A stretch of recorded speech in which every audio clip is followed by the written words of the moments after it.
entendre et à sortir ainsi les zones rurales de la pauvreté. Une métrie annuelle comprise entre satisfaire les besoins des populations afin de limiter les produits cacao, café, coton, huile de palme. Cette mine d'or qui est l'agriculture au sein d'un potentiel important. Cette diversité devient un frein quand il récolte d'une manière générale. Rendu difficile par la tendance des acteurs, ils ne disposent pas de moyens suffisants des intrants agricoles et une part importante de la vie économique, offrant d'immenses possibilités d'employabilité économique et écologique, voire pas prendre part à tous ces échanges. Je vous remercie infiniment de votre invitation. Distingués participants, mesdames, pour son introduction suffisamment claire, les 2 points qui définissent le secteur à l'ambassade du Gabon en France est honoré de prendre part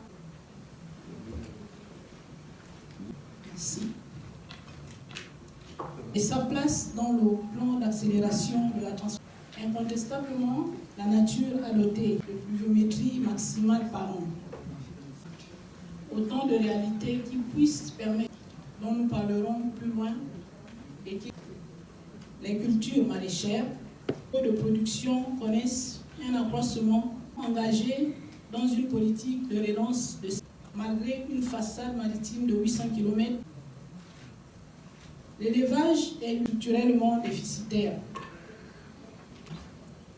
ou même casino et nutritionnel, et vise à la création et au soutien pour l'atteinte des objectifs d'activité, pêche, aquaculture, terre annuelle de 3 milliards de francs CFA.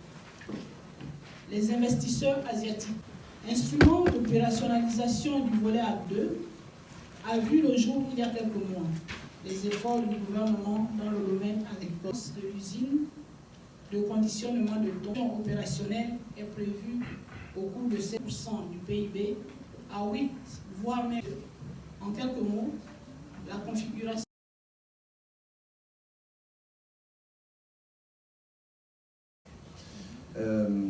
On est sur un schéma et 2 hectares sur lesquels elles vont faire le coton qu'il y a dans le monde, notamment aux États-Unis, qui vivent du coton. Vous avez 25 000 pour 5% de la production mondiale.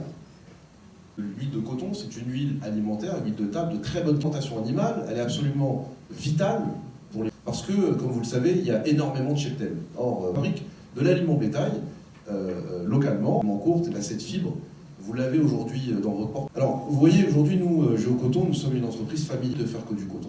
On lui dit toujours, fais du vivrier, colle à vendre. Donc il va peut-être faire du sorgho, il va peut-être faire du milk. Et on le préfinance en intrants. Donc on lui apporte des sacs d'engrais. Le Mali est devenu aujourd'hui le premier pays producteur.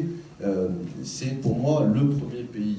Donc on voit bien qu'il y a un savoir-faire, lui, au travers de l'alimentation animale, mais ils sont malheureusement sur le continent africain qui pourront demain être réinjectés. Oui, c'est que finalement le thème de l'Africain uniquement comme un continent de déversement. Ce que je peux conclure, c'est que, effectivement, vous avez bien compris que ce schéma sûr que d'autres filières, notamment le soja, notamment... Au cœur de la problématique agricole africaine, effectivement, vous parlez de la mission, la demande effectivement du président de la République, s'était engagé et avait fait partager avec un certain nombre de ses collègues présents, les sujets climatiques, les sujets liés sur les productions de légumineuses et plus généralement d'organismes, dont nos organismes de recherche, très ciblés par rapport aux problèmes agricoles et d'un certain nombre en termes de pays, bien sûr, n'ont pas fait partie de notre attention particulière. On va le voir, ça ne semblait pas être tout à fait... mais je pense que ce qui était intéressant aussi, par Bénin, assez approfondi a été fait sur cette zone, parce qu'on est sur un peu plus de cette zone-là, et les projections qui sont en 2030, donc c'est demain, de pays sont vocation à faire le bénéfice, et de plus la création en 1958 à la suite du thème qui a cette ambition de devenir la Banque du climat. 6% des engagements annuels de la Banque européenne. Récemment, pour aussi parler du sommet Union africaine en l'occurrence, ou ailleurs dans le monde, de développer les partenariats davantage avec Parco, la filiale dédiée au secteur privé, et qui va coordonner pour une architecture du cofinancement. Et ça s'observe, lui, exerce déjà des financements. Il y a des choses qui sont faites au sein même de la fonction que nous finançons. Nous faisons des enveloppes nécessaires pour financer ces projets directement sur le terrain et à vocation de l'économie en Afrique. Donc, ce secteur, le deuxième temps de parole, il faut des produits de garantie. Donc,